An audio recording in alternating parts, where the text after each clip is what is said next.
ባለፈው እኮ የሚረባ ሰው ማን አለ ከኡስታዝ ዊድ ጋር ሊያወራ የሚችል ምናምን እላታለሁ። አንድ ታላቁ የሚባልና መዝሙር ያሬድ አላለችኝም እንዴ? ድፍረቷ ዝም ብዬ ኡስታዝ ዊድ ከመጣ በኋላ አልነገርኩትም እንጂ እኮ ኡስታዝ ዊድ ከታች መጣለ ስሙ ስጠራው ፈታናል።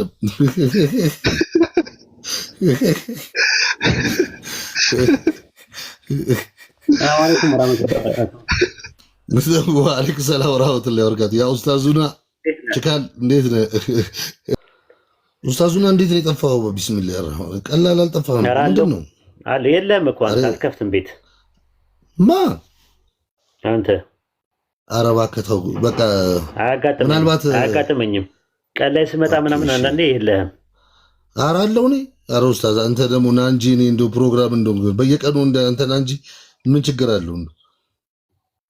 አዎ አሪፍ ቦታ ላይ ነበረ እንትን ያለው አሪፍ እንትን ላይ እያወራን ልጁ ሊመታ ሲል አስወጣን። እንትኑ ማለት ኔትወርኩ ልጁ ምን አይነት ነው? ይግባ ታዲያ ይጠራና ይግባ። ኡስታዝ ትቀጥላለህ። ይምጣና እሷን እንጨርሳትና ከዛ በኋላ እኔ እወጣለሁ። ልጁ ምን ልጅ አረቋ አትወጣም። እኔ ደግሞ እኔ እንትን ምሳሌ ነው ያሉትን ነገር አለ ኢየሱስ ክርስቶስ ጫትን በጭኑና በምትኑ ጽሑፍ አለ የሚለውን ነገር ምሳሌ ነው ብለውኝ ዛሬ ትንሽ እስቲ እንደው እሱ ነገር በጣም ሰጥኝ ስለገረመኝ ነው። ባቢሎን ደህና ነህ? ልጁ ማነው ስሙ? ልጁ ስሙ ማነው ኡስታዝ? እንጃ አላውቀውም። የሆነ ልጅ ነበረ እያወራን ነበር። ደህና እያወራን ነበረ። ባቢሎን ኧረ አውራ ባቢሎን ወይ እያወራችሁ ስለሆነ ነው። እንዴት ነህ? አይደለም እግሬን ሰቅያለሁ ዝም ብዬ። ኦኬ ሰላም ነው? ሁሉ ነገር ፒስ ነው? አለን አዎ ምችት ብሎናል። እንዴት ነህ? ማሻአላህ ሰላም ነኝ ያለው ሁሉ ነገር አንተ ጋር? ኧረ ሁሉ አሪፍ ነው እኔ ጋር ሁሉ አሪፍ። ወልፌን አስገቡትና አንድ ጥቅስ ብቻ እንመልከትና እኔም አደከመኝ። ኦኬ መታለ ወልፌን? አዎ መጥቻለሁ። ዘረገፈን እኮ ሰቆቃወ ኤርምያስ ምዕራፍ 5 ቁጥር 7 ላይ አባቶች ኃጢአት ሰሩ ዛሬ የሉም እኛ በደላቸውን ተሸከመን ይላል። አዎ ግን እዚህ ጋር ወይድ ይሄ ኤርምያስ እያለ ያለው አባቶቻቸው በሰሩት ኃጢአትና ግፍ ምክንያት እስራኤል ተበታትና እነሱ እየተቀበሉ ያለውን መከራ ለማመልከት እንጂ በትክክል ኃጢአት ተሸክመዋል ማለት አይደለም። ኢሳይያስ 53:4 ላይ ያለው ደዌያችንን ተሸከመ ሕማማችንን ተሸክሟል እያለ ያለው እየተናገረ ያለው ይህንን ነው። ሰቆቃወ ኤርምያስ 5:7 ላይ ስለ አባቶች ኃጢአት ሰሩ ዛሬ የሉም አለ። ኢሳይያስም ምን አለ? በወቅቱ ስለኛ በደል ኃጢአታችንን ተሸከመ አለ። ምንድነው የሚለው እዚህ ጋር? አባቶች ኃጢአት ሰሩ እኛ ዛሬ የሉም አለ። እነ ኢሳይያስ እነ ምናምን የመሳሰሉት የሉም አለ። ሰቆቃወ ኤርምያስ በባቢሎን ምርኮ ጊዜ የነበረው ነው። እሱ ከባቢሎን ምርኮ ጊዜ በፊት የነበሩ ሰዎች እነሱ በሰሩት የተነሳ ቅጣት ተቀበሉ ነው። በባቢሎን ምርኮ ጊዜ መጥቶ እንትን አለ። ስለዚህ አባቶች ኃጢአት ሰሩ ዛሬ የሉም እኛ በደላቸውን ተሸከምን ይላል። ስለዚህ ስለ እስራኤል ሕዝብ ነው የሚያወራው። ኢሳይያስ ምዕራፍ 53 ላይ ያለው ቁጥር 4 ላይ ያለው እየተናገረ ያለው ስለ እስራኤል ሕዝብ ነው እየተናገረ ያለው ላለው እና ሰቆቃወ ኤርምያስ 5:7 ላይ ሂድበትና እንጨርስ። እዚህ ጋር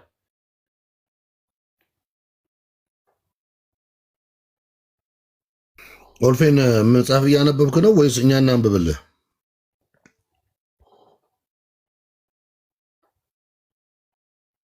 እንቅልፉን ተኝቶ እንዳይሆን ሌሊት ነው እኮ አሁን። ቶኑ አሪፍ ነበር። እየተከራከረ ያለበት ቶን አሪፍ ነው። እያነበብኩ ነው። አሁን እንትን ያልኩት መጽሐፍ ለማንበብ ወጥቼ ነው። አይ ችግር የለውም። እኔ እኮ አነበብኩልህ በቃሌ። እሺ አውጣልኝ ችግር የለውም። እሺ ሰቆቃወ ኤርምያስ ምዕራፍ 5 ቁጥር 7 ላይ አባቶቻችን ኃጢአት ሰሩ ዛሬ የሉም ማለት ነው። ኢሳይያስ በወቅቱ የተናገረው ኢሳይያስ ምን አለ?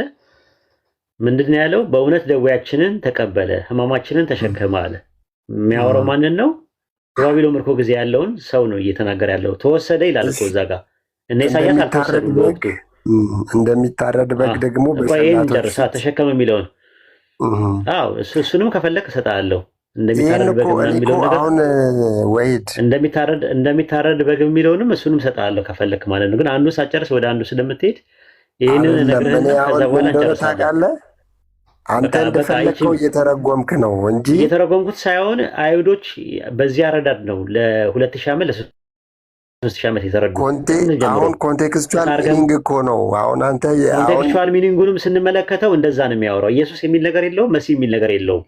የሚያወራው ስለ አንድ ህዝብ ነው የሚናገረው በነጠላ። ለምን መሰለህ? ይሄ እኮ በአዲስ ኪዳን ኢየሱስ ክርስቶስ መጥቶ ስለኛ ኃጢአት በመስቀል ላይ ተከፍቶበት በጥላነት ይኸውልህ አንድ ጥቅስ በጥላነት ልትይዘው ትችላለህ ከፈለክ። በጥላነት ማለት ታይፖሎጂ የሚባል ነገር አለ፣ ማለት ደብል ፕሮፌሲ የሚባል ነገር አለ። ለምሳሌ ሆሴዕ 11:1 ላይ እስራኤል ሕፃን በነበረ ጊዜ ወደድኩት፣ ልጄን ከግብፅ ጠራሁት፣ አብዝቼ በጠራው ለጣዖት ይሰዋና ለተቀረጸ ምስል ያጥን ነበር ይላል። ስለማን ነው የሚያወራው? ስለ እስራኤል ሕዝብ ነው የሚያወራው። ምክንያቱም እስራኤል እያለ ነው ያለው። ነገር ግን ከሆሴዕ 11 ላይ ጠቅሶ የማቴዎስ ጸሐፊ ማቴዎስ 2:14 ላይ ልጄን ከግብፅ ጠራሁት የተባለ ይፈጸም ዘንድ ብሎ ለኢየሱስ ይጠቀምበታል። ቶታሊ ሮንግ ነው፣ ልክ አይደለም ነው የምንለው። ልክ ኢሳያስ 53 ላይ ያሉም የአዲስ ኪዳን ጸሐፊዎች ሲጽፉ ከኢሳያስ 53 ላይ ለኢየሱስ ብለው ካሉ አሁንም ተሳስተዋል ብለን ነው። አውዱ እየተናገረ ያለው ስለ ህዝብ ነው እየተናገረ ያለው። አንድ ያዳምጠኝ። ኢሳያስ ምዕራፍ 50 ቁጥር 17 ላይ እስራኤል አለ የባዘነ በግ ነው፣ አንበሶች አሳደዱት። መጀመሪያ የአሦር ንጉሥ በላው፣ በመጨረሻም የባቢሎን ንጉሥ ናቡከደነፆር አጥንቱን ቆረጠመው አለ። ለመታረድ እንደሚነዳ ጠቦት በግ የተባለው በሸላቾች ፊት ዝም የተባለው በግ እስራኤል ነው ብሎ ነው ያስቀመጠው ኤርምያስ 50 ቁጥር 17 ላይ። ኦኬ፣ ግን ባይ ዘ ዌይ ማለት ኢቭን ግራማቲካሊ እንኳን ስንመለከት አሁን እርሱ የሚለውን እስራኤል ነው ወይም ለእስራኤል የሚውል እንትን አይደለም። አሁን እስራኤል በአብዚ ወይም በብዙ እነርሱ ነው ለመባል የነበረባቸው እኮ። እርሱ ይለዋል፣ እስራኤልን እርሱ ይለዋል። ለምሳሌ እስራኤልን አሁን እኮ እስራኤልን እርሱ ይለዋል። ያው ኢሳያስ አሁን ለምሳሌ አንድ ነገር ስማኝ፣ በመገረፉ ቁስል አንድ ስማኝ ቁጥር 17 ላይ እስራኤል የባዘነ በግ ነው፣ እርሱ አንበሶች ያሳደዱት፣ መጀመሪያ የአሦር ንጉሥ በላው፣ በመጨረሻም የባቢሎን ንጉሥ ናቡከደነፆር አጥንቱን ቆረጠመው ይላል። እርሱ የተባለው ማን ነው እዚህ ጋር? እርሱ የተባለው ማን ነው? እርሱ የተባለው ማን ነው እዚህ ጋር? እስራኤል ነው። ስለዚህ እንደዛ ነው። እንጨርስ። አንድ ጥያቄ ጠይቅና በቃ ይበቃል። እሺ ቆይ አሁን እኔ ልጠይቅህና በእርሱ ቁስል እኛ ተፈወስን ሲል ስለ እስራኤል ነው አይደል? አሁን እርሱ እኛ እስራኤል ከሆነ እርሱ የተባለው ማን ነው? እኛ ሁለቱም እስራኤል ነው። እርሱም እኛም የተባሉት እርሱ ቁስል እኛ ተፈወስን ማለት ከባቢሎን ምርኮ በኋላ ባለው ነገር በሱ በከፈለው መስዋዕትነት ከባቢሎን ምርኮ ነፃ ይወጥ የእስራኤል ህዝብ ነው። የእስራኤል ህዝብ እኮ በመቃብር ውስጥ ገብቷል አይደል? የቆሰለው ማን ነው? የተፈወሰው ማን ነው? ራሱ የእስራኤል ህዝብ ነው እንትን ያለው። በሱ ቁስል እኛ ተፈወስ ማለት ታሪካዊ ዳራውና ታሪካዊ ፍሰቱ እድሜው ረዝሞ የምንድን ነው የሚለው መሰለኝ ኢሳያስ 65:22 ላይ የህዝብ እድሜ እነዛፍ እድሜ ይሆናል፣ እነሱ ከነልጆቻቸው የያዌ ብሩካን ዘር ናቸውና ይላል። ከዛ ደግሞ ኢሳያስ 53:10 ላይ ደግሞ ዘሩን ያያል አለ፣ እድሜውም ይረዝማል፣ የአምላክ ፈቃድ በእጁ ይከናወናል ካለ በኋላ ምንድን ነው ያለው? እዛ ጋር ሲናገር ማለት ከኃያላን ጋር ምርኮን ይከፋፈላል አለ። ኢሳያስ 53:12 ላይ ከኃያላን ጋር ምርኮን ይከፋፈላል አለ። ማን ነው የሚከፋፈለው ሲባል ሰዎች ምርኮን ሲካፈሉ ደስ እንደሚላቸው በፊቱ ደስ ይላቸዋልና። ከኃያላን ጋር ምርኮን የተከፋፈለው ማን ነው? ኢየሱስ ነው። ኃያላን እነማን ናቸው? እነማን ናቸው ኃያላን የተባሉት? ኃያላን የተባሉት እነማን ናቸው? ሰይጣን ናቸው። ሞትና ሰይጣን አይደለም፣ እነሱ ምርኮ የላቸውም። ከኃያላን ጋር ምርኮ ይከፋፈላል የተባለው ቂሮስና ዳሪዮስ ናቸው። ተመልከት፣ በታሪክ ውስጥ ክርስቶስ ከመምጣቱ በፊት የሰው ልጅ ሁሉ ወደ በኋላ ላይ ከባቢሎን ምርኮ በኋላ የተነሱት ማንና ማን ናቸው ነገስታት የተካፈሉት? ስለ ይሄ ቃል የሚያወራው ስለ ኢየሱስ ክርስቶስ ከሞትና በሞት ላይ በሲኦል ላይ ስልጣን እንዳለው ቂሮስና ዳሪዮስ የፋርስና የሜዶን ነገስታት አሉ። ከነሱ ጋር የተከፋፈሉት የእስራኤል ህዝብ ነው የተከፋፈለው። ከኃያላን ጋር ምርኮን ይከፋፈላል አለ። ከክፎች ጋር መቃብሩን አደረጉት ይላል። ከክፎች ጋር ይላል። የኢየሱስ መቃብር በአንተ ትምህርት ከማን ጋር ነው አብሮ የተቀበረው? በዮሴፍ መቃብር እንደተቀበረ ነው የማውቀው። በማ በአዲስ መቃብር የተቀበረው ወይስ ከክፎች ጋር ነው የተቀበረው? የተሰቀለውም ከወንበዴዎች ጋር ነው አይደለም? ቀብሩ አይደለም የተጠየቀው ከክፎች ጋር መቃብሩን ሊሆን ይችላል። አሮ ነው ግን ዮሴፍ የሚባል ሰው ነው መቃብር አይደለም የሚያወሩት። በአዲስ መቃብር ነው ተቀበሩት የሚለው። እዚህ ጋር ግን የሚናገረው ምን አለ? ከክፎች ጋር መቃብሩን በአዲስ መቃብር ከሆነ አይሆንማ። ከክፎች ጋር መቃብሩን አደረጉት ይላል። ከባለጠጋ ጋር በሞቱ ሆኖም ስቅለቱም ከወንበዴ ጋር እኮ ነው አይደለም? መቃብሩ አይደለም፣ ከክፎች ጋር መቃብሩን አደረጉ ነው የሚለው። ስለ መቃብር ነው የሚያወራው። ስለ ስቅለት አይደለም። በነገራችን ላይ አንተ እንደወደድክ እየተረጎምክ ስለሆነ አይደለማ። ከክፎች ጋር መቃብሩን አደረጉ ስለሚል ያ የተደረገው መቃብሩ የተደረገው ህዝቤ መቃብራችሁን እከፍታለሁ ከመቃብራችሁ ትወጣላችኋል። በባቢሎን ምርኮ ጊዜ በነበሩበት ሰዓት ላይ እንደተቀበሩ አድርጎ ነው ባይብሉ የሚያስቀምጠው። ምን እንዳደረጉ እንደተቀበሩ አድርጎ ማለት ነው። አንድ ጥያቄ ልጠይቅና ልጨርስ። ይበቃል። አይ ሁለት ጥያቄ ነው የጠየቀኝ። ሁለቱንም መልሼልሃለሁ። ጨምርልኝ፣ ከቁርአን አንድ ጨምርልኝና እሺ ትጠይቃለህ። የዚህ መጀመሪያ እንጨርስ። ህዝቤ በዚህ በምንም እኔና አንተ በቃላትም በቋንቋ ህዝቤ ሆይ መቃብራችሁን እከፍታለሁ ከመቃብራችሁ ትወጣላችሁ የሚለው ማንን ነው? ህዝቤ ሆይ ነው መቃብራችሁን እከፍታለሁ ከመቃብራችሁ አወጣችኋለሁ ወደ እስራኤል ምድር አገባቸዋለሁ የሚለው እነማንን ነው? ወደ ምን? ህዝቤ ሆይ ነው መቃብራችሁን እከፍታለሁ ከመቃብራችሁ አወጣችኋለሁ ወደ እስራኤል ምድር አገባቸዋለሁ ማለት ነው። ስለዚህ ከክፎች ጋር መቃብሩን አደረጉት ያለው ስለማን ነው አልኩ። እኔ አሁን የምተረጉመውና አንተ የምተረጉምበት መንገድ ይለያያል። እኔ የምተረጉመው በአይሁዳኖች ነው። አይሁዳኖች ባስቀመጡት ኢሳይያስ 53 ላይ ያለው ስለ እስራኤል ህዝብ ነው ብለው በደንብ ከጥቅስ ጋር በተደገፈ መልኩ ያስቀመጡትን ነው ቁልጭ ያደረኩ ያስቀመጡት። በቃ ያውን አተረጓጉም ያው ስህተት ስለሆነ ነው። ያው ለመጨረሻ ጥያቄ ጠይቀኝና ይበቃል። አዎ እሺ። ማለት ቁርአን ላይ ጂሃድ የሚባል ነገር አለ አይደል? አዎ። ምንድን ነው ጂሃድ? ለምሳሌ ጌታ ኢየሱስ ክርስቶስ ነፍሱን ስለ ወዳጆቹ መስጠትን ነው የሚያስተምረው መጽሐፍ ቅዱስ ለሰዎች ነፍስን ብቻ አይደለም። ሰይፍን የሚያነሱ በሰይፍ መጥፋት አለባቸው ብሎ ይናገራል ኢየሱስ። ይሞታሉ ነው፣ ሰይፍን አታንሱ ብሎ ነው የሚናገረው። ሰይፉን የሚያነሱ በሰይፍ ይጠፋሉ ያለው ይጠፋሉ። ዛት ሚንስ ሰይፋችሁን አታንሱ እኮ ጴጥሮስም ሰይፉን ባነሳ ሰይፍን ያነሳ ግን በሰይፍ ይጠፋል ነው።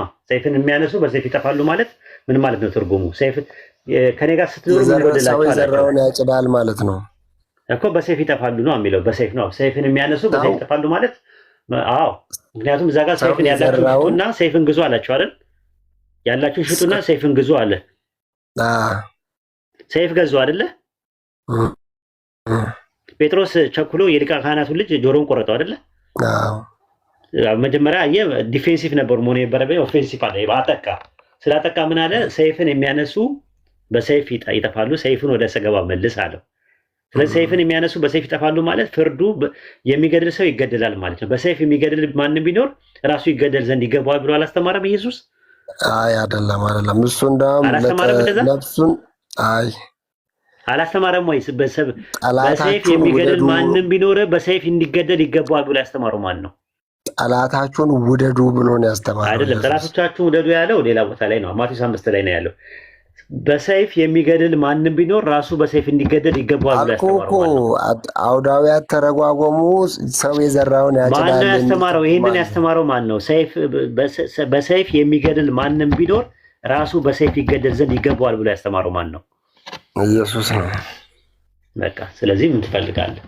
ስለዚህ አዲስ ኪዳን ላይ ሰይፍ አለ፣ ድንበር ያለፈው ነገር። አሁን በኢስላም አስተምሮትም አንድ ሰው ሰይፍ ዝም ብሎ አይታጠቅም። ሰይፍ በነገራችን ላይ ሰይፍ የሚለው ቃል ቁርአን ላይ የለም፣ አታገኝም። ሰይፍ የሚል ቃል አታገኝም፣ ቁርአን ላይ አታገኝም። ስለ ጂሃድ ይናገር። ጂሃድ ማለት ደግሞ ትግል ማለት ነው ብሎ ነው የተጠቀሰው። ስትራይፍ ነው እንትን የሚለው በአላህ መንገድ አንድ ሰው ከመጡ በአላህ መንገድ የምትጋደለው ማለት ነው። በአላህ መንገድ ከመጡ መጋደል አለ። ከዛ በኋላ ደግሞ በአላህ መንገድ ሲመጡ ሰዎች ዲፌንድ አድርገው መጥተው ከመጡ ድንበር ካለፉ ወሰን ለፍባቸው ግደሏቸው ነው የሚለው ቁርአን። ዝም ብለህ ከመሬት ተነስተህ ግን ማንንም ሰው መግደል አትችልም። አሁን ለምሳሌ አንዳንድ የቁርአን ጥቅስ ልስጥህ። ዝም ብሎ ከመሬት ተነስተህ ግደል ምናምን የሚል ነገር የለው። ቁርአን ላይ ምን ይላል መሰለ? እንደውም በቁርአን ነው በግልጽ አትግደሉ የሚል ነገር ያለው። በሱረቱ ኢስራ ምዕራፍ 17 ቁጥር 33 ላይ ያቺ አላህ እርም ያደረገባትን ነፍስ በህግ ቢሆን እንጂ አትግደሉ ነው የሚለው። በጣም በቃ በሚገርም በህግ ቢሆን እንጂ አለ። ዝም ብላችሁ እርም ነው ሲጀመር መግደል እርም ነው ራሱ። ረሱል ሰለላሁ ዐለይሂ ወሰለም በሐዲስ ላይ አበይት የሚባሉ ኃጢአቶች የሚባሉት አንደኛ በአላህ ላይ ማሻረክ ነው፣ ሁለተኛ ወላጅን አለማክበር ነው፣ ሶስተኛ ነፍስ መግደል ነው ብሎ ነው ያስቀመጡት። አራተኛ የውሸት መሐላ ነው ብሎ አስቀመጡ። በጣም የተከለከለ ነው፣ ሐራም ነው። ሱረቱ ማኢዳ ምዕራፍ 5 ቁጥር 32 ላይ አንድ ሰው የገደለ ሰው ያለ አግባብ የዓለምን ህዝብ ሁሉ እንደገደለ ነው የሚቆጠረው በኢስላም። ሱረቱ ማኢዳ ምዕራፍ 5 ቁጥር 32 ላይ የሚናገረው ማለት ነው። ሙእሚንም ባህሪያቸውን ሲናገር ሱረቱ ፉርቃን ምዕራፍ 25 ቁጥር 68 ላይ አላህ እርምም ያደረገውን ነፍስ ያለ ህግ የማይገሉ ናቸው ብሎ ነው ያስቀመጠው። የተከለከለ ነው፣ ሐራም ነው ነፍስ መግደል። ነገር ግን ታዲያ ይቻላል ማለት ነው። በህግ መግደል ይቻላል ማለት ነው። በህግ ማለት ወሰን ካለፈ አሁን ሊነግረን ነው ቁርአን። ሱረቱ በቀራ ምዕራፍ 2 ቁጥር 190 ላይ እነዛ የሚጋደሏችሁን በአላህ መንገድ ተጋደሉ፣ ወሰን አትለፉ፣ አላህ ወሰን አላፊዎችን አይወድምና። አየህ፣ ወሰን አትለፉ አላህ በምንድን ወይ ለነገሩ በአላህ መንገድ ተጋደሉ ማለት ወሰን እስካላለፈ ድረስ ድንበር እስካላለፈ ድረስ ግን አላህ ባዘዘው መሰረት ማለት ነው። አላህ ባዘዘው መሰረት ምንድነው? ነፍስያ መሆን የለበትም። በዘር ጉዳይ ከሆነ ምትለው በጸብ በምናምን ከሆነ ሐራም ነው። ነፍሰ ገዳይ ተብለን ነው አላህ ዘንድ። ግን ምን አለ? እነዛ የሚጋደሏችሁን በአላህ መንገድ ተጋደሉ፣ ወሰን አትለፉ፣ አላህ ወሰን አላፊዎችን አይወድምና አለ። ሱረቱ ሐጅ ምዕራፍ 22 ቁጥር 39 ላይ ምን ይላል መሰለህ? ለነዚያ ለሚገደሉት ምዕመናን እነሱ የተበደሉ በመሆናቸው መጋደል ተፈቀደላቸው ይላል። ተመልከት፣ መጋደል የተፈቀደው መቼ ነው? የተበደሉ በመሆናቸው አለ። በድሎ ድንበር አልፎ ከመጣ አንድ ሰው እጅና እግርን አጣጥፎ ቁጭ በላይ ነው ኢስላም ሲያስተምር። ወሰን ባለፈበት ሰው ግን ገራን ለመታቀም ይላል። በእናንተ ላይም አለ፣ በእናንተ ላይ ደግሞ ላሳይህ። እሺ፣ በእናንተ ላይም ላሳይህ።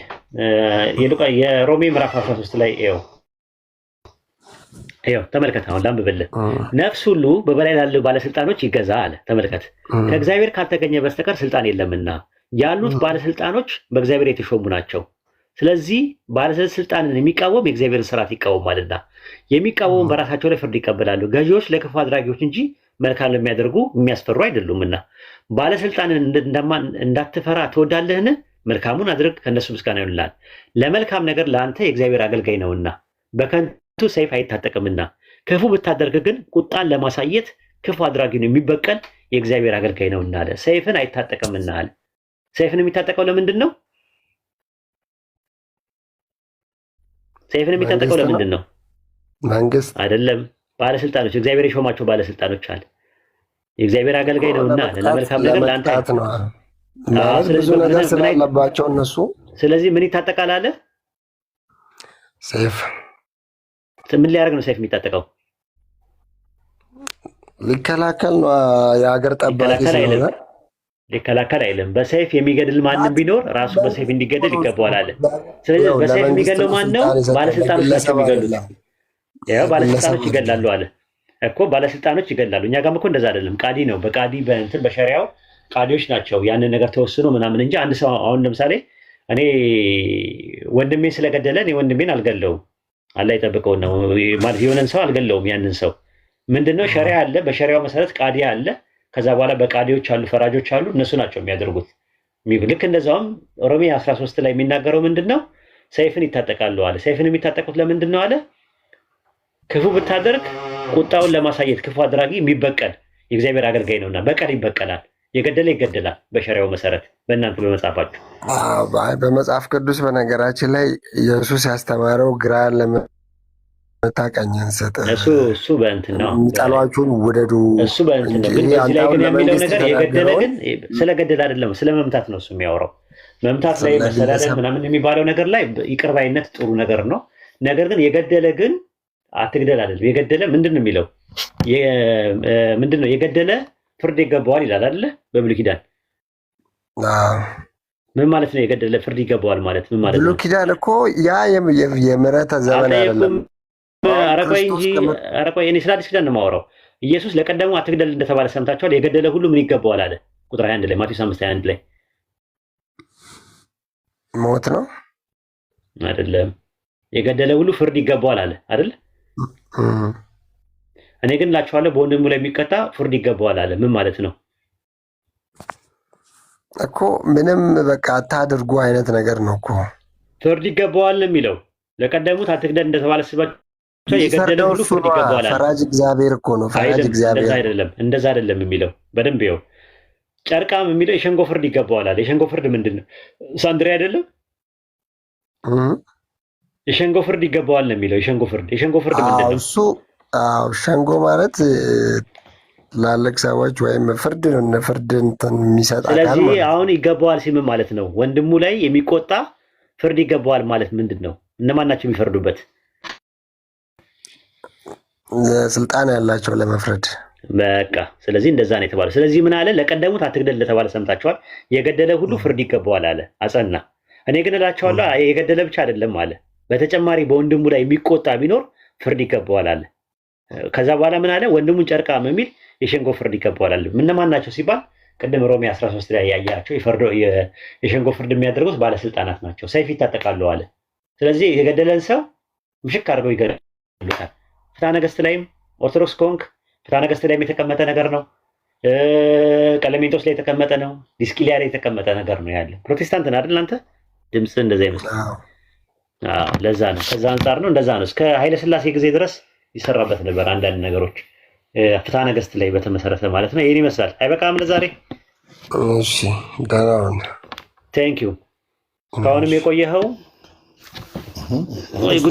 እንትን የወደቀ ኢየሱስ በጥፊ ሲመታ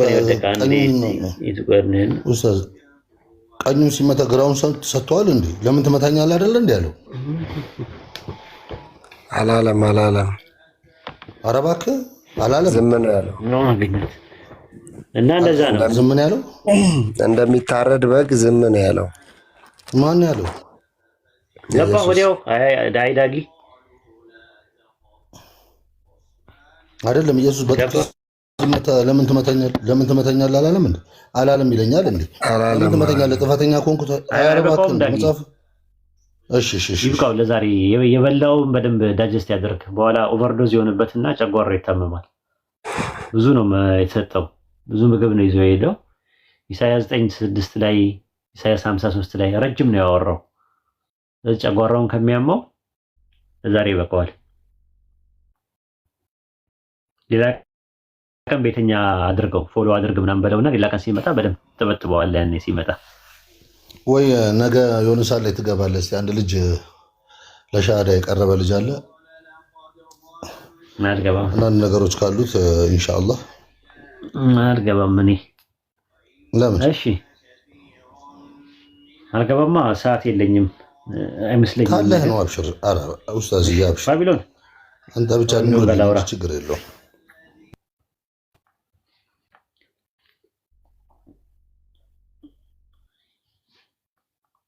ሰላም አለይኩም ወራህመቱላሂ ወበረካቱ። ኡስታዝ አንድ ጥያቄ ያለኝ ግን እዚሁ ጋር በግድያ ዙሪያ ኡስታዝ ይቅርታ፣ አንዴ እሺ 22 ሉቃስ 22:36 ላይ ያለው ኡስታዝ እሱ በሚመጣበት ሰዓት ላይ ነው። 22 ነው ያልሽው? ሰይፍ ግዙ 22 እኮ ያንን አለ ለመከላከል ነው 36 እኮ ሰይፍን ያላችሁን ሸጣችሁ ሰይፉን ግዙ አለ ለመከላከል። ከዛ ጴጥሮስ ቸኩሎ የሊቀ ካህናቱን ልጅ ጆሮውን ቆረጠው። ከዛ በኋላ ሰይፍን የሚያነሱ በሰይፍ ይጠፋሉ ያለው ቀድማ እንትን አትበል ነው። ሰይፍን የሚያነሱ በሰይፍ ይጠፋሉ። ራዕይ 13:10 ላይም በሰይፍ የሚገድል ማንም ቢኖር በሰይፍ እንዲገደል ይገባዋልና ይላል። ገባሽ? ድንበር ያለፈ ሰው ድንበር ይታለፍበታል። የገደለ ይገደላል ነው ዋናው ነገር ፖይንቱ። ያ ነገር አይደለም የገደለ መገደል ብቻ ሳይሆን አለ እኔ ደግሞ ምለው ወንድሙን የሚቆጣ ወንድሙን ጨርቃም ብሎ የሚሳደብ ይላል። ይሄ ምንድነው? የሸንጎ ፍርድ ይገባዋል ነው የሚለው። ፍርድ ይገባዋል ነው የሚለው። ጸጥ ብሎ አይታይም። እነማናቸው ሸንጎ ያሉት? ድል ያለልሽ ሮሜ 13 ላይ ያለሽ ሰይፍ ይታጠቃሉ።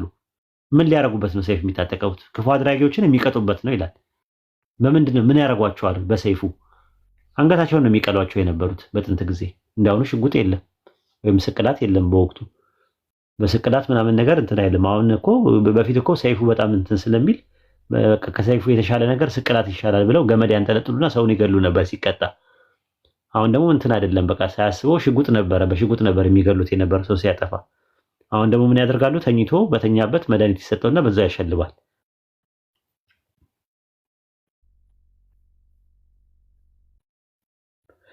ግልጽ ነው። ግልጽ ነው ኡስታዝ። ያኔ እቃቸውን እንኳን ሽጠው ሰይፍ እንዲገዙ ስለሚያዝ ብዬ ነው መጽሐፉ። ኢየሱስ ያዛል። ለመከላከል ነበር ያደረገው። ጴጥሮስ ቸኮለ እንጂ እሱ ለመከላከል ነው፣ ለዲፌንሲቭ ነው ያስቀመጠው። መዝሙረ ዳዊት ምዕራፍ 45 ላይ አንድ የሚናገረው ቁም ነገር አለ። ስለ መሲሁ ሲናገር መሲሁ ሲመጣ ሰይፍን በወገቡ ይታጠቃል ይላል።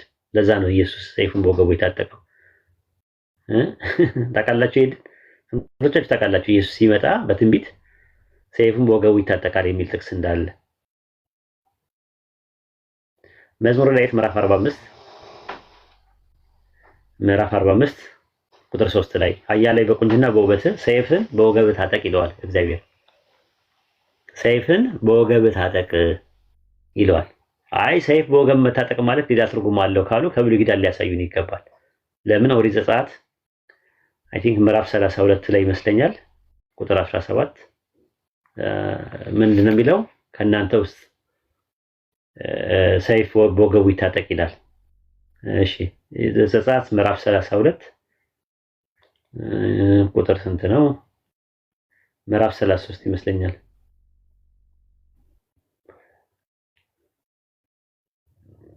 በወገቡ ይታጠቅ የሚላል ዳዊት 45 አይደለም፣ መዝሙር 45 ላይ ያለውን አሳየውሽ።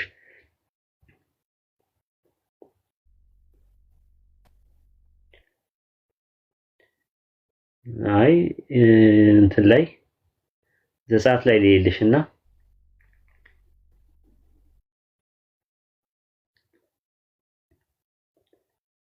ዘጸአት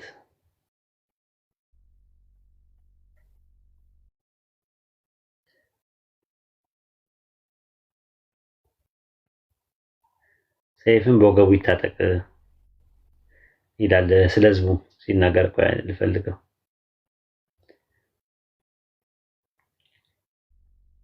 ዘጸአት 32:27 ላይ እርሱም የእስራኤል አምላክ ያህዌ እንዲህ ይላል፣ የእናንተ ሰው ሁሉ ሰይፉን በወገቡ ይታጠቅ፣ በሰፈሩ ውስጥና በዚያና በዚያ በተመላለሱ የእናንተ ሰው ሁሉ ወንድሙን፣ ወዳጁን፣ ጎረቤቱን ይግደል አላቸው ይላል። ምን ሲያደርጉ ነው? ጥጃ ሰርተው ነበር። አይተሽ ከሆነ በምድረ በዳ ላይ እያሉ ጥጃ ሰርተው ጥጃውን አምላክ አድርገው ሲይዙ ጥጃውን አምላክ አድርገው የያዙትን ሰዎች ጥጃውን አምላክ አድርገው ያልያዙት ሰዎች እንዲገሉ ሰይፉን በወገቡ ይታጠቅ ይላል። ስለዚህ ሰይፉን በወገቡ ይታጠቅ ማለት ሌላ ትርጉም የለውም። ይህንን ካየን ኦሪት ዘጸአት 32 እንትን ላይ ያለውን ካየን ከዛ በቀጥታ መዝሙረ ዳዊት ላይ መሄድ እንችላለን ማለት ነው። መዝሙረ ዳዊት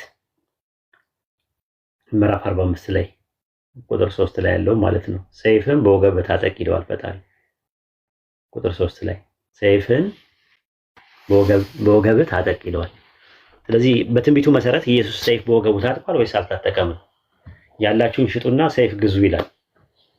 ስለዚህ ትንቢቱ ተፈጽሟል ማለት ነው።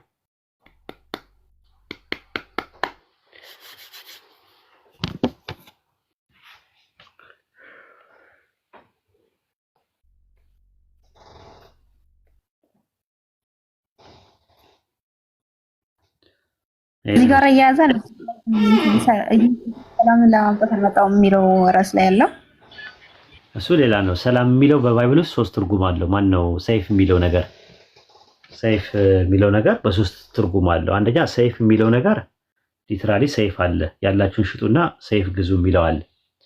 ሁለተኛ ሰይፍ የሚባለው ነገር መከራ ለማመልከት ይመጣል። ለምሳሌ በእንትን ላይ ስትመለከቱ ጥቅሶችን ያዙ፣ ይጠቅማቸዋል ሌላ ጊዜ። የሉቃስ ወንጌል ምዕራፍ 2 ላይ ስምዖን ሕፃኑን እየባረከ ስለ ማርያም እንደዚህ ያለ ስምዖን ማለት ነው፣ በአንቺ በነፍስሽ ውስጥ ሰይፍ ያልፋል አላት። ዛትሚስ መከራ ይገጥምሻል ነው። በልጇ የተነሳ መከራ እንደሚገጥማት ነው የሚናገረው ማለት ነው። ሕፃኑን ተሸክሞ ነው እንደዚህ ያለው ስምዖን ምን አለ? የሉቃስ ወንጌል ምዕራፍ 2 ላይ እሺ ቁጥር ስንት መሰለሽ? አዎ እሺ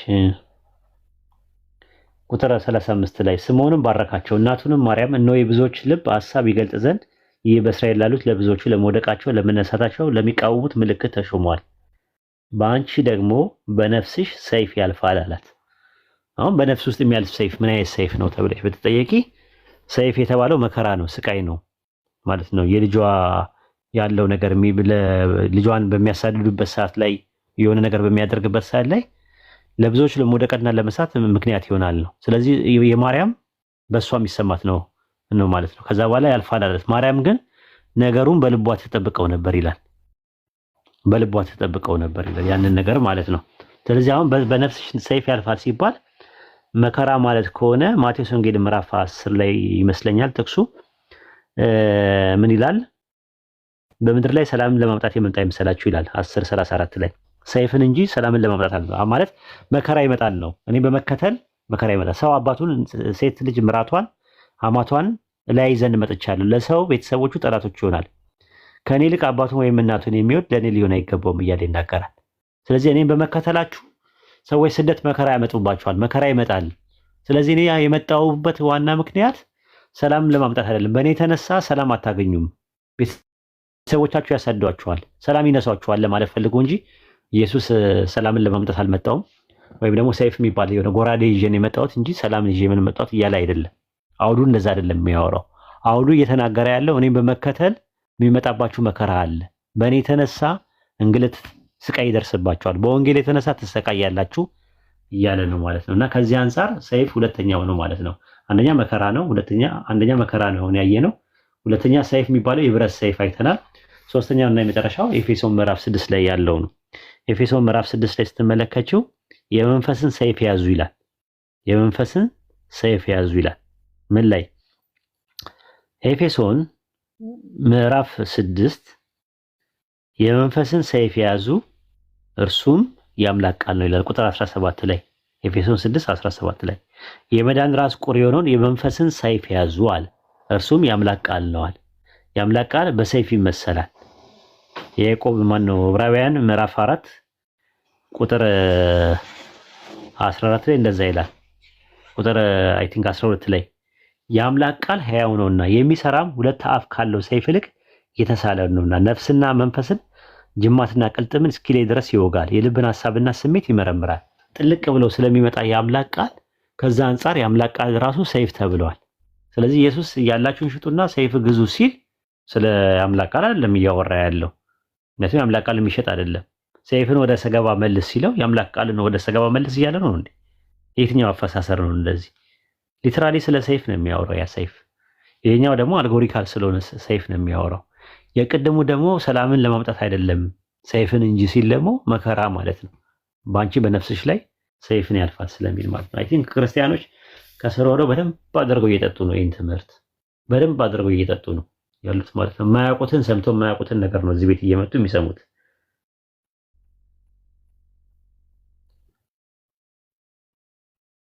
ጀዛክላ ኡስታዚ፣ አላህ አፊያን ጤናን ይስጥህ። ባረከላሁ ፊክ። አሚን አሚን። በቃ ልውጣ ያ ጀማ። መልካም ጊዜ። ፈጀር ደረሰኛ ጋር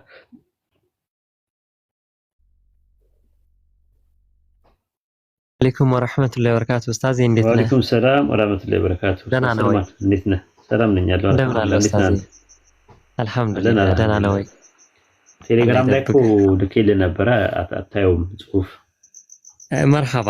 አረ እከችላለሁ ኢንሻአላህ ኡስታዚ፣ አላህ ይጠብቅህ። አንደኛ ነገር፣ ሁለተኛ ነገር ደግሞ ከሆነ ሰው ጋር አገናኛለሁ መሬት ላይ ያገኛል ኢንሻአላህ ኡስታዚ፣ አላህ ይጠብቅህ። መልእክት አስቀምጥልሃለሁ ኢንሻአላህ።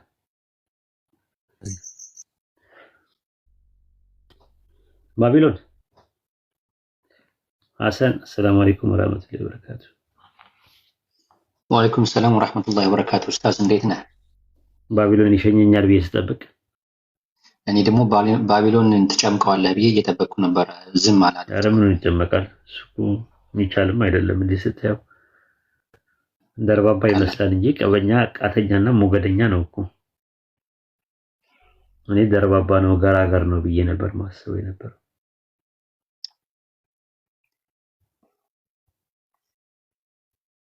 ለኛ ይሆን እኛ አቀባና ማዕቀብ አድርገን የተሰተረን ነው። እሱ ግን እሳተ መለኮት ነው። በዚህ ላይ ቢሰልም ደግሞ በቃ መድረኩን ላይ ይቆጣጠረዋል። እኛ ራሱ አንገኝም፣ በቦታ አንገኝም። ኧረ አይቻልም። እንትን ነው አንደ በሷን እሱና ኦፓል እኮ አይቻሉም። ተሰጥ ጊፍትድ ናቸው፣ ጊፍትድ ናቸው። በጣም ትልቅ ጊፍት። ኦፓል መንፈስን የሚላ ስስቅ ሰምታ ታውቃለህ? ሐሰን እኔ እኮ መንፈስ ነኝ እኮ መጣማ በልሽ ነው መጣ ኪኪኪ ብትለው ነገር አላት። አሰዛው ነው የሚያስቀኝ። ጠፍታለች፣ ሰሞኑን አላየኋትም። አለች ግን አለች። ኦኬ ትከፍታለች፣ ቤት ትመጣለች ባቢሎን ጋር ምናምን። ባቢሎን ራሱ አሁን ላይ የተወሰነ ቀናቶች ሆኖታል ከከፈተ። ኦኬ በሉ ቁጭ ባልኩበት ተኝቼ ነበረ። ስለኔ ስታወሩ ነበረ እንዴ? ታዲያ ስናማ አልነበረም፣ ግን ስንቦጭቅ ነበር። በረከት ነው፣ ችግር የለውም በእናንተ ከሆነ። ባቢሎን እንትን ነው፣ ቀበኛ ቃተኛና ሞገደኛ ነው፣ አንደበተ ርቱዕ ነው እና ቢሰልም በቃ አያስቀምጠንም፣ ሁላችንን ይጠበጥበናል፣ ይገርፈናል ማለት እያገላበጠ ስንት ነው የሚያስፈልግ እያለ ልክ እንደ ንስሐ አባት ይጠበጥበናል በእንትን ማለት ነው። በባህር ዛፍ ቅጠል ነው አይደል የሚጠበጥቡት እዛ ህማማት ሲያልቅ እና ትጠበጥበን ነበር። ስንት የሰራው ስላለ 10 ሲል ትጠበጥባል። እቺ ንግግር ባትናገራት ጥሩ ነበረ። ነገ ደግሞ ሰዎች ወስደው ለኔ እኮ ነው አሽሙር ሲናገር የነበረ ብለው እኔ እርግጠኛ ነኝ ፌስቡክ ላይ ፖስት ያደርጋሉ።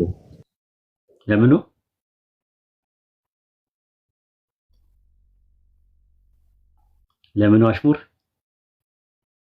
አይ ምናልባት አዲስ የሰለሙ ሰዎች ነገ አዲስ ፖስት እንዳላይ ብዬ ነው ስለምከታተላቸው ሁላቸውንም ፌስቡክ ላይ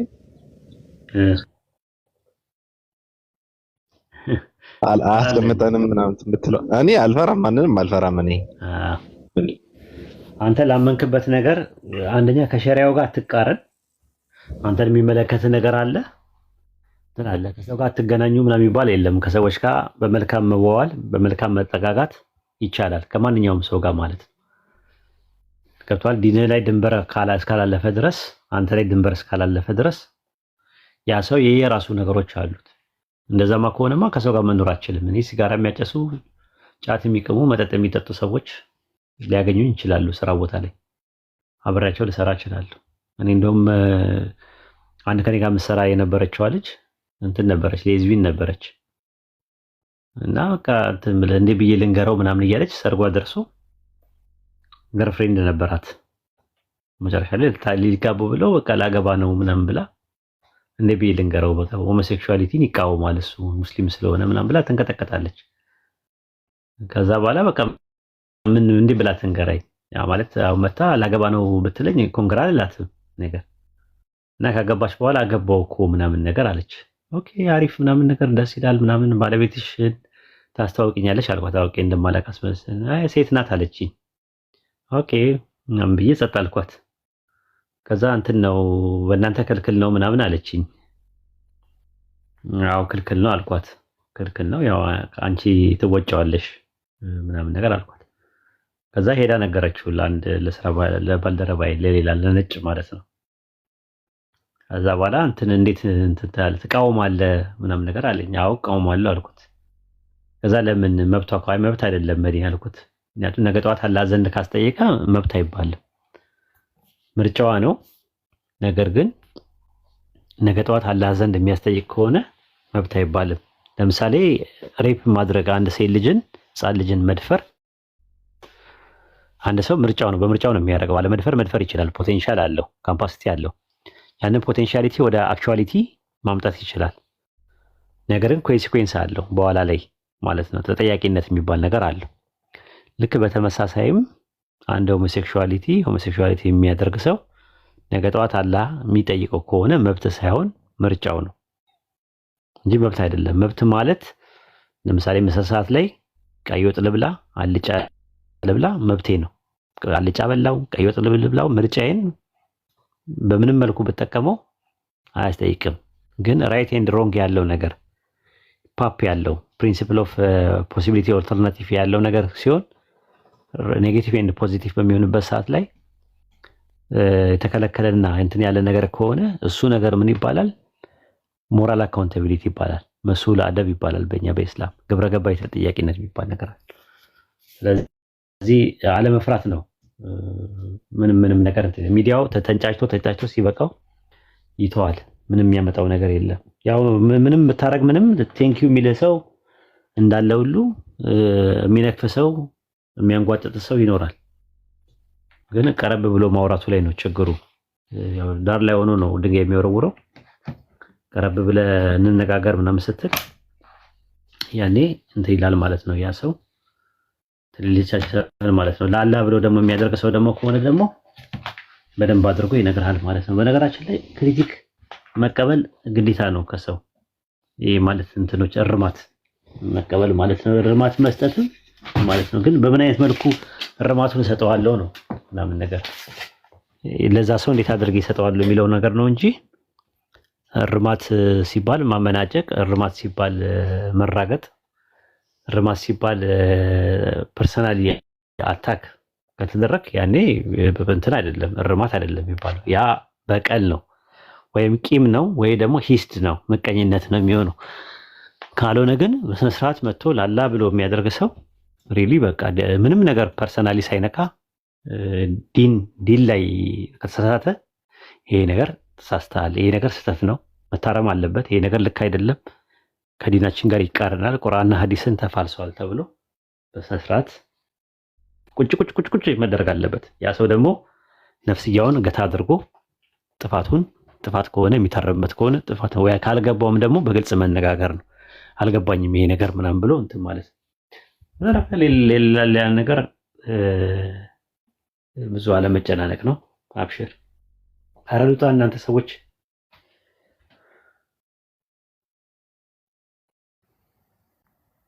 ደህና ደሩ። ወጣና ለጭመቃቸውን ይበቃ ጭመቃቸው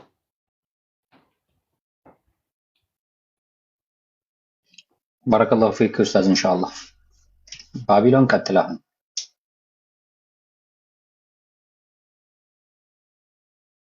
ያሲዮ ሰውነት ሰላም ብያለሁ። እንዴት ነህ? የተከበር አላሁ ባቢ ሰውነት እንዴት ነህ? ሰላም ነው አለን።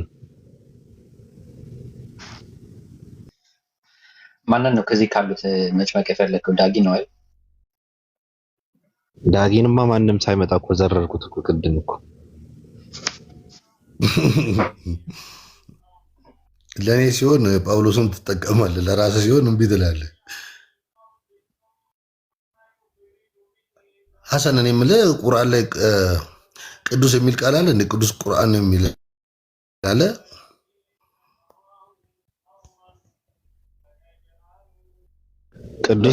ቅዱስ የሚል ሳይሆን ቁርአን ራሱ ቅዱስ ተብሏል ወይ ነው? ቁርአን ራሱ ቅዱስ ነው የሚል አለ?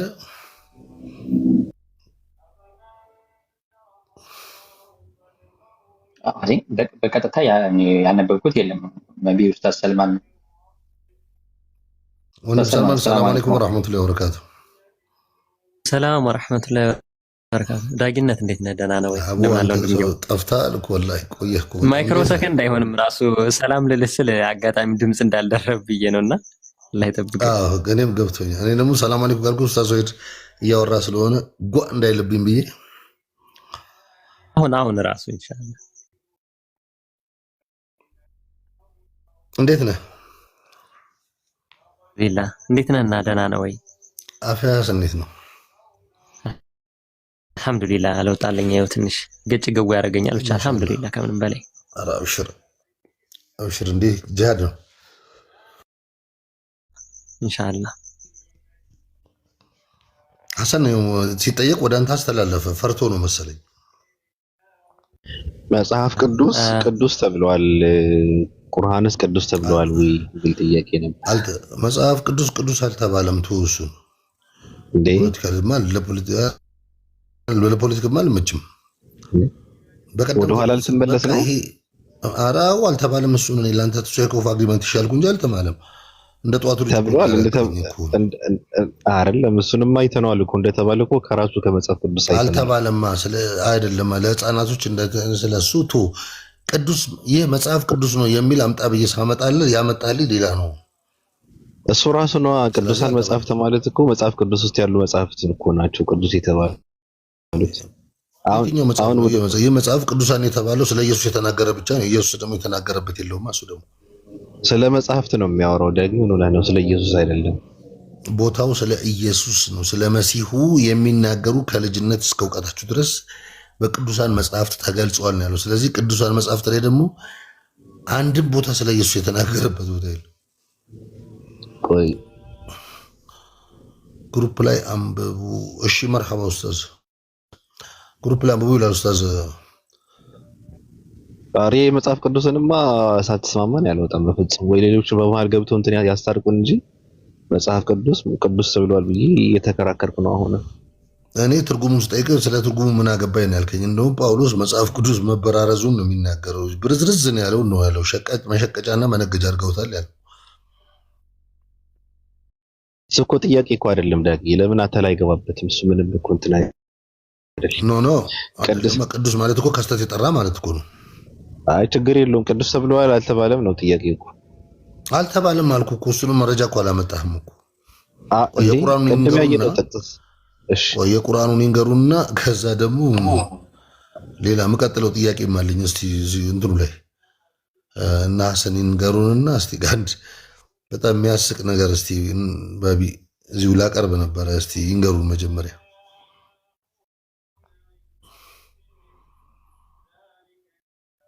ሐሰን ሚውተን አንሳ። ኡስታዝ ወንድም ሰልማን እያዳመጥካችሁ ነው እኮ መልስልና። ቅዱስ የሚል አለ እንደ ቁርአን ላይ አሊፍ ላም ሚም ዛሊከል ኪታቡ ላ ረይበ ፊሂ ሁደን ሊልሙተቂን ነው የሚለው እዛ ላይ ኢንሻአላህ።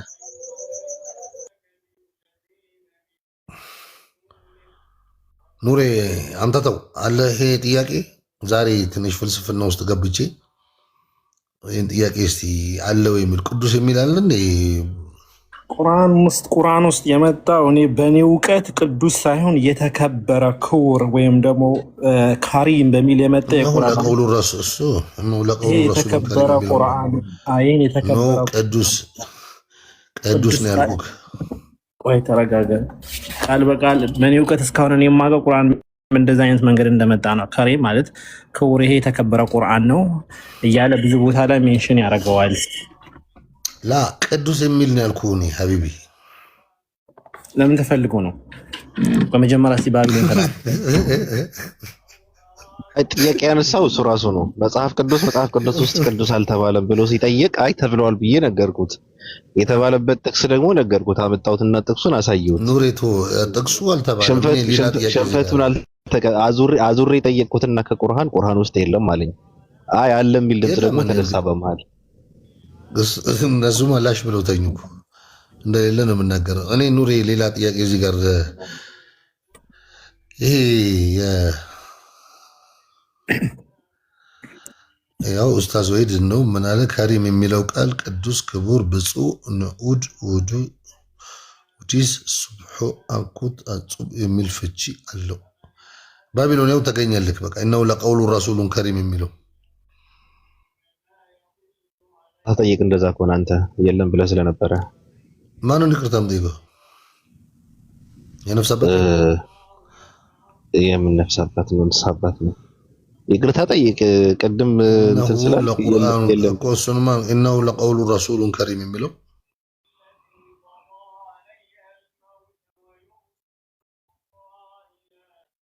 ነው። አሁን ነው በቃ ኡስታዝ ወይድ ካለ አለ ነው ሰሚያና ዋጋ ነው።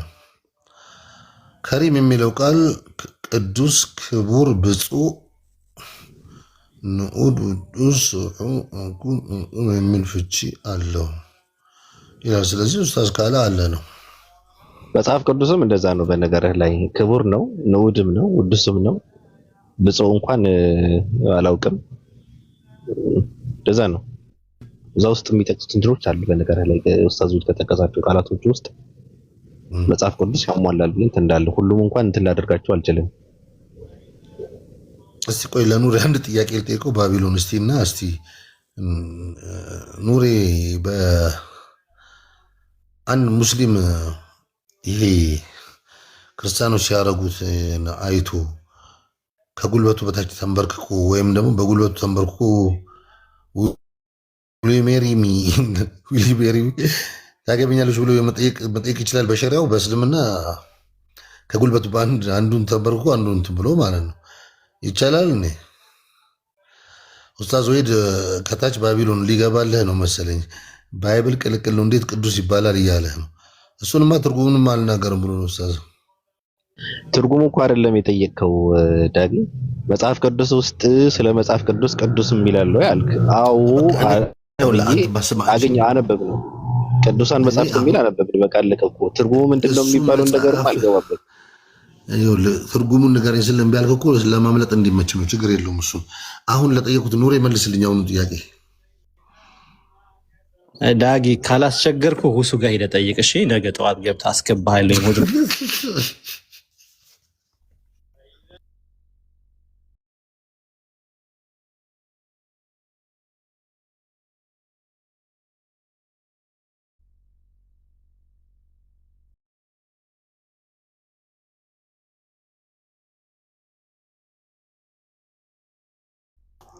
ቅድ አለ ባቢሎን ለምንድን ነው እንደዚህ የምታደርገው? ኧረ ፖለቲካ አትስራብኝ እንዴ! አለ የለም አይደለም። ቅዱስ ትርጉሙን ንገረኝ ስለ አያገባኝም ነው ያልከኝ። ዳጊ እንዴ ጥያቄ ምን ነበረ መጀመሪያ? መጽሐፍ ቅዱስ ውስጥ መጽሐፍ ቅዱስ ቅዱስ ተብሏል ወይ አይደል እንዴ? ከታች አዎ ወላሂ ውሱ ጋር ሂድ። አልሄድም ውሱ ጋር። ለምን ውሱ ጋር ሄዳለሁ? እዚህ ኑር አዲስ አለ አይደል እንዴ?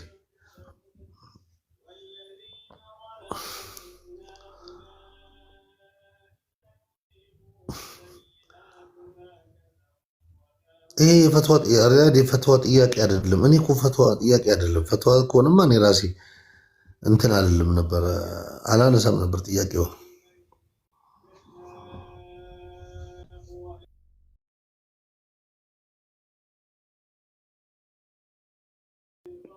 ኑር አዲስ የማይነጋ መስሏል። ይህንን መልስ እርግጠኛ ነኝ ታገኛታለህ። ጥፉ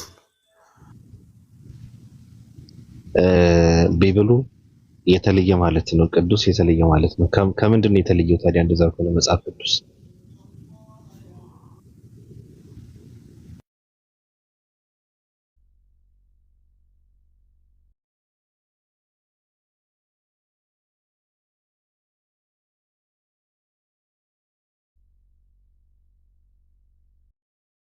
ፋይዛ እሱንም ተነስቶልሻል። ትክክል ነሽ። ትምህርት ቤት አስተማሪ አንበረከከን እሱን ተነስቶ ነበረ እና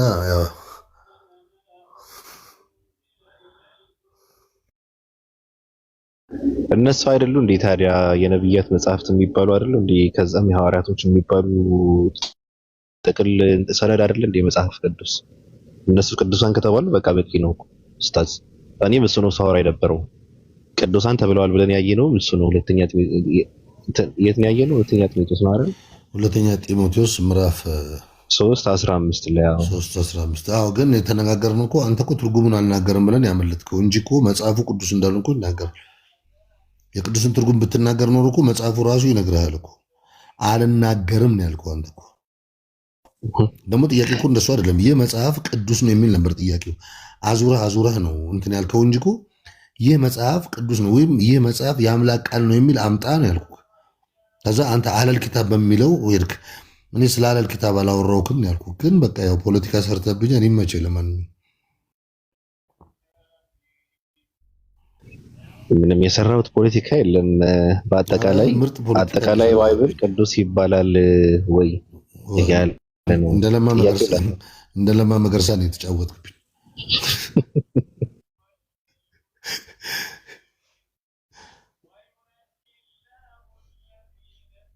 አይደለም ቅዱስ አይደለም ኡስታዝ። ሲጀምር መጽሐፍ ቅዱስ እኮ እኔ ቅድም ስናወራ ነበር። አዎ እኔ ሲጀምር ወንጌላት የሚባሉ መጽሐፍቶች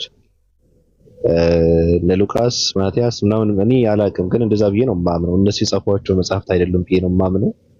ሲቀጥልም የሮም ፖለቲከኞች የፈበረኩት መጽሐፍ ነው ብዬ ነው የማምነው እንጂ ይሄ የአምላክ ቃል ነው ምናምን ብዬ የማምን ሰው አይደለም። መጽሐፍ ቅዱስ ሲጀምር እንደዛ ብዬ ነው የማምነው። ከደሙ ንጹህ ናቸው እነ ማቴዎስ ብዬ ነው የማምነው። ውሸት ነው።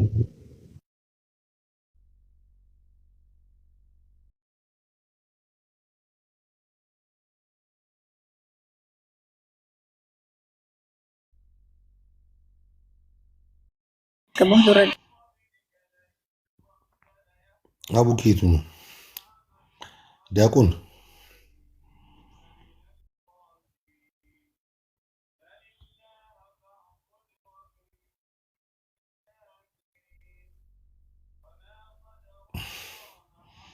ባቢሎን ኢየሱስ ሲሰቀል ራቆቱ እንደነበረ ነው አይደለም መጽሐፉ የሚያሳየው እና ጣጣጣሉበት ነው የሚለው ልብሱ ላይ አይደለ እንዴ?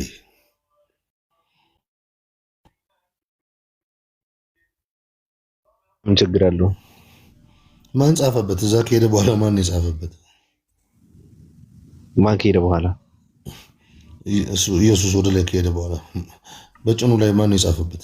የጌቶች ጌታ ዘዳግም 10:17 ሙሉን ነው የጻፉበት እኮ። ማለት ለምን እንደሆነ ግን አይገባኝም። ደጋግመ ነው እችን ጥያቄ የምጠይቃት እነሱ እኮ ከጊዜ በኋላ አምላክ ሊያደርጉ ስለፈለጉ ነው። ከዛ በፊት ያልተጻፈበት ጽሑፍ ከጊዜ በኋላ እንዴት አምላክ ሊያደርጉት ተጻፈበት ብሎ ያመጣሉ? ነብዩ መሐመድ ጽሑፍ አለ። ማን የጻፈው? አላህ ነው። እሱ አላህ ነው ማለት ነብይነታቸው ነው። የሁሉም ነቢያቶች ጽሑፍ አላቸው። የሁሉም ነብያቶች የሚላላችሁ ሁሉም ነቢያቶች አላቸው። ማስረጃ አሁን አልከፍትም ምንም ነገር። አሁን አይ አትክፈት ግን ንገረኝ። ችግር የለውም አትክፈት ግን እኮ ንገረኝ እኮ የቱ ጋር ነው ያለው ነገር? አልከፍትም። ቆይ ከፍት ነው ነገር አትክፈተው ንገረኝ። እኔ እንዳነበው ንገረኝ። ዛሬ አልገኝም። አሁን ይሄን ጥያቄ እንዳነበው ንገረኝ። እኔ አሁን አልከፍትም። አትክፈት ክፈት እኮ አላልኩም። ጥያቄ ነው። ሁሉም ነብያቶች የተጻፈ ጽሑፍ አለባቸው አለ አልከኝ። ንገረኝ።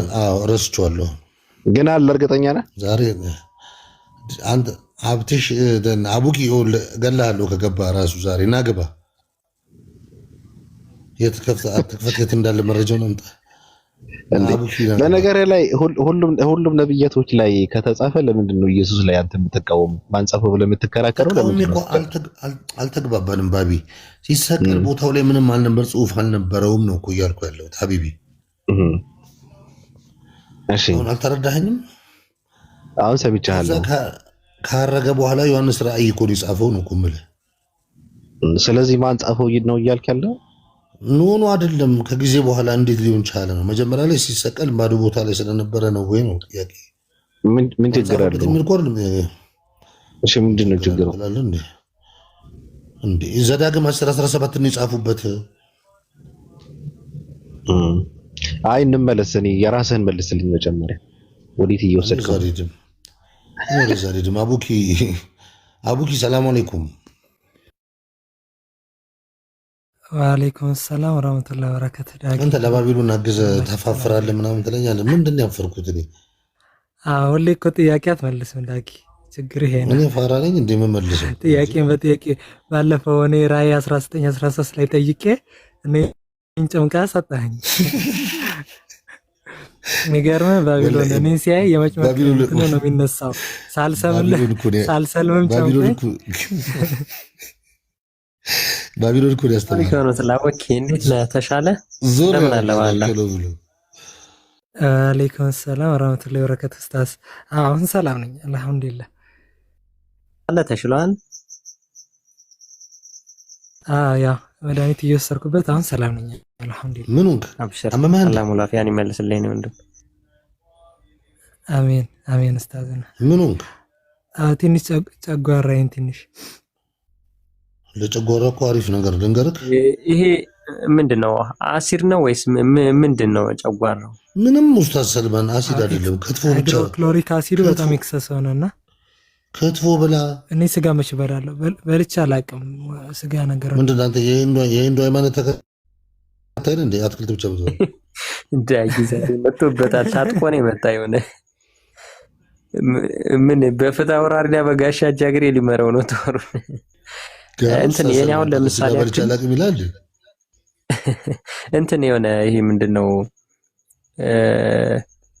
ፓፓያ ይመቸኛል፣ ሐባብ ይመቸኛል፣ አቮካዶ፣ በተለይ ሎሚ በጣም ተጠንቀቅ። ሎሚ እኔ ለሳምንት ራሱ አይመልሰኝም። ሎሚ የእምባ ጠብታ ታከል እንትን ካለ ማለት ነውና ብዙ ጊዜ ሻወር ደግሞ እሱ ትንሽዬ ነው አሁን ስለሚያቃጥለኝ እሱ ነገር ይቀንስልኛልና ስትረስ አይፈልግም። በጣም ጥንቃቄ አድርግ። እንደዚህ አሲድ ነክ ነገራቶች፣ የታሸጉ ነገራቶች፣ ሀታ ውሃ ማለት ነው እሱን ነገር የኔ ይቀሰቅስብኛል። እንግዲህ ሊለያይ ይችላልና ዳጊ ደግሞ ስጋ ብሉ ካለን ችግር የለም። እኛም ወላሂ ወንድም ሰልማን እኔ የምመክራችሁ ነገር ልንገራለ ክትፎ በቢጥሚጣ በቃ ጥሬ ምናምን ዱቄት ብታደርጉበት ጨጓራ የሚፈጨው ነገር አያጣም። እኔ እኮ የሚገርመኝ ነገር አንድ ቦታ ላይ ሰላጣ ለሰደቃ ይሆናል የሚል ቦታ የለውም። እናንተ ይህን ሰላጣ ከክታችሁ ቅርጽ እንዳይበላሽ ነው እናንተ እንዲ እኔማ ያው ቅጥነት ውበት ነው በሚል ከቋንቋ ደረጃ ነው ወይስ ምንድነው ክትፎ ያልከው? ባቢ እስኪሄድበት አይንማ እንዲጨምቅ ያደርጋል። ክትፎ መብላት አይቻልም። ክትፎ መብላት አይቻልም። ታውቃለህ፣ በባይብል መሰረት ጥሬ ስጋ ደግሞ የእንስሳው ደም ዛሬ እሱ የሽሮ ሻጮች የሽሮ ሻጮች ወሬ ነው። እሱ የሽሮ ሻጮች ወሬ ነው። በተለይ እርሾ ያለበት አቦች አይ የእንትኑ ግን ሊትራሊ የእንስሳው ነፍሱ በደሙ ላይ ስለሆነ እንስሳ ሳይነካው ሊትራሊ ይሄ በደረቁ እንትን አይቻልም። ይሄ ምንድነው የምትሉት ነገር አለ። ይሄ ምንድነው የሚል ለብ ለብ ሳይል ምንድነው የሚባለው? ጥሬ ክትፎን የሚባለው እኔ በልቼ አላውቅም። ጥሬ ስጋ ነው ዳጊ ወፈርከው፣ ለዛ ነው ክትፎ እየበላ። አዎ ጥሬ ስጋ ምናምን ማለት ነው። በቀደም አንዱ እኮ ጠየቀኝና እንዴት በ9 ዓመቷ በምናም ብሎ ስለ እናታችን አይሻ ሊያወራ ሲል በጣም ሳኩና ድሮስ ታዲያ እናንተ የሰው ፍትፍትና በየአይነት በልታችሁ ሀይድ ልታዩ ነው አልኩት። ኮንፈርት ዞን ውስጥ መግባት አለበት በደዚህ አይነት ሁኔታ። እኔ ግን የምመክር ነገር አቡኪ የትም ሐኪም ቤት አትሄድ፣ ጠዋት ንጹህ ውሃ ጠጣ፣ እየሄድክ ምርጥ ስጋ አታራምስ። 10 ቀን ካልሞላ በኋላ ትድናለሽ። ቅባቱቶ የነበረ መክሰፍት ነው እባክህ የወረደብኝ። ምን ማለት ምን እኔ ለኡስታዝ በቃ ምን እንትን ይሄ ዳይት ምናምን ትጠቀማለህ? አረ ኡስታዝ አንተ ይሄ ነገር አድርገህ ነገር ሰምቻለሁ ኡስታዝ። እንትና ስፒሪቹዋል ኬዝ እኮ ነው ይሄ። መናፍስት ምናምን ያለባቸው ሰዎች መናፍስት ዛር ምናምን ያለባቸው ሰዎች። ወይኔ ትላንትና ይቻለው ቲክታክ ላይ ሲዘዋወር አውዙ ቢላሂ ሚነሽ ሸይጣን ረጂም። በጣም ይሄን ነገር ሰምቼዋለሁ። የሆነ ኤቪደንሱም የሆነ ብቻ ይከብዳል። ቢስሚላህ ቀጥል ዳጊ። እኔም አልቀጥልም በዚህ ጉዳይ ላይ አውዙ ቢላሂ ሚነሽ ሸይጣን ረጂም። ትላንትና ሲዘዋወር ትልቅ ሰው ፕሮቴስታንት ቸርች በብሎን አውራሽ ሚውት አወራም። እኔ አቡኪን ሰላም ብዬ ልቀንጠስ ብዬ ነው። ምንም የምትቀነጠሰው የለም፣ ቁጭ በል። ሰላም ባቢ፣ እንዴት ነህ? ሰላም ነው ወይ? ከፈዋል ካህዊ አቡኪ እንደዛ ነው የሚባለው። ታስቀጽፉኝ እናንተ ናችሁ ታስቀጽፉኝ። ለኡስታዝ ሳላቅን ያደረኩና ቀጣይ ደግሞ ለባቢሎን እና ለኡፓል ነው ምናምን አልኩኝና እንትን አልኩኝ ማለት ነው። በውስጥ የወረደብኝን ስድብ ተወኝ። ቢስሚላህ እና በቃ የቤተክርስቲያኗን እንትን እየወሰድክ ምናምን እያሉ እንትን አለኝና ቅኔውን ሰምታችሁታል? የሳላን ያደረኩት ጉባኤ ቃና በዲያቆን ሶሶ ማለት ነው። ገመው አልሰማንም። ይደርብናሞች እሺ መክሰፍት ያመጣብኝ እኮ ነው ባቢሎን። እሺ ለኡስታዝ ሳላ ነበርና ምንድነው ያልኩት? አንዴ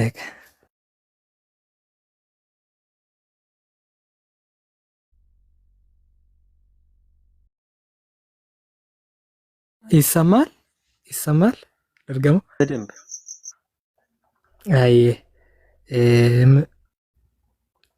መጋቢ ምስጢራት ዳዊት እንዘንዘይብል ሶሶ መጋቢ ምስጢራት ዳዊት እንዘንዘይብል ሶሶ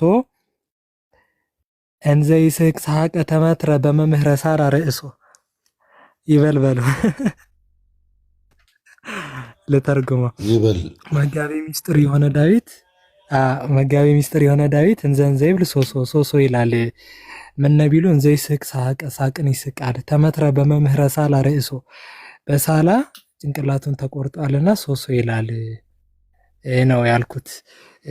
ለሰሙ ያው እንግዲህ አንድ ሰው ሲመታ ወይም የሆነ ሲያመው ምናምን አውቆ ለማስመሰል ይስቃል፣ ወይም ደግሞ አረ ይህ ነገር አያመም እኮ ምናምን ብሎ ለመሳቅ ይሞክራል ነገሮችን ማለት ነው። በተመሳሳይ መልኩ ያው ዴቭ ላይ ደግሞ ያየ ነው ፐርሰናሊ በጣም ነው ቢግ ሪስፔክት፣ የሆነ ጸባዩ ደስ ይላል። ግን ያው መጋቢ ምስራት ላይ እንዘንዘይብል ሶሶ እንዘይ ስክሳ ተመትረ በመምህረ ሳላሬ ሶ ብዬ አንደኛ ይህን ነው ጉባኤ ቃና ለሱ ማለት ነው።